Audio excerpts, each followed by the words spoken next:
is an illustration on how to cut this extended sleeve with asymmetric hemline blouse. So to start, here is my pattern, and I've gone ahead to mark my shoulder to bust, under bust, waistline, and add extra 7 inches to your blouse length.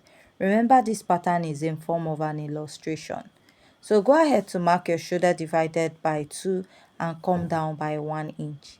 Here I'll go ahead to place my ruler and I'll connect to the upper part of the shoulder. I'm going to find my chest line, which is my bust circumference divided by 6 plus 1.5 inches. I'll draw a straight line.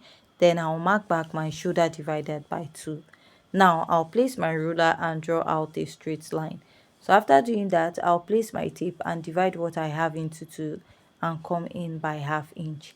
Here I'll mark the bust circumference divided by 4. I'll connect this all the way up and I will connect this to the bust circumference divided by 4. So after I'm done marking this, the next step I'll take is to mark your dart. Mark your nipple to nipple divided by 2, and you're going to mark this at the upper part to the lower part of your pattern. Now place your ruler and you're going to connect this all the way down. Now after you're done connecting at this point, the next step you're going to take is to mark your dart intake on both sides. So I'm using 1 inch on both sides. If your bust is not that big, if your bust is fuller on your, or you're on the plus size, use 1.5 inches. Go ahead to connect this on both sides of your pattern. Connect from the bust to the under bust at both sides. Decide where you want the neckline of your pattern to start. That is 1.5, 2 inches or 2.5 inches above your chest line. So I'll mark my dart intake. To avoid having much gaping, I'm using ½ inch on both sides. So I'll connect this from here and I'll blend it out. Then I'll connect it to the other side. Then extend it out. So you have to measure from your armhole to where you want the sleeve to extend after your arm, round your arm. I'll mark the bust circumference divided by 4 here, then pick the dart I have here on the chest line area. That is what I'll replace at the armhole, add my sewing allowance. Here, go ahead to mark your under bust circumference divided by 4. Measure this dart intake you have here, replace and add your sewing allowance. Here, mark your waist circumference divided by 4. Measure the dart intake you have here, replace and add your sewing allowance. After marking this, you're going to mark your hip circumference divided by 4. Pick up the dart you have here, replace it and add your sewing allowance.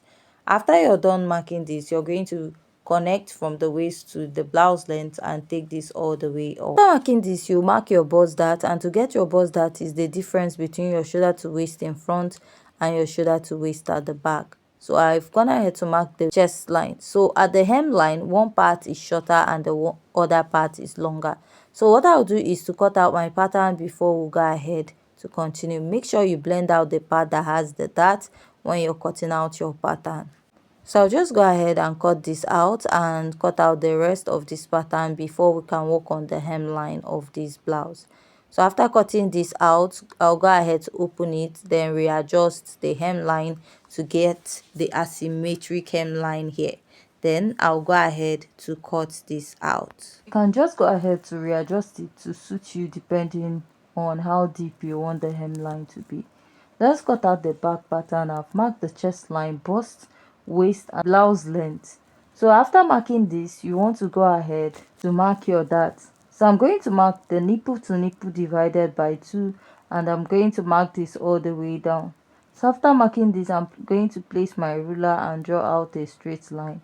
I'll go ahead to mark ½ inch on both sides of the waistline of my pattern, and I'll extend this all the way to the upper part, and then I'll also connect at the other side, then extend it towards the lower part of my pattern this way, and repeat this at the other side. After you're done marking this, I'll start inserting my body measurement. I'll mark the bust circumference divided by 4, add my sewing allowance. Mark the waist circumference divided by 4, replace the dart intake and add my sewing allowance. The blouse length, I'll mark the hip circumference divided by 4 and add my sewing allowance. After I'm done marking this, I'll just go ahead to place my ruler and I'll connect and also connect at the upper part of my pattern. So to mark the lacing area, you can come in by 1.52 inches or use any measurement of your choice. So after marking this, I'll go ahead to place the ruler and draw out a straight line there. The next step is to go ahead to connect half inch after the chest line, then I'll extend this towards the armhole. So for the extension, you can measure around your sleeve, your arm, and go ahead to add extra inches to it.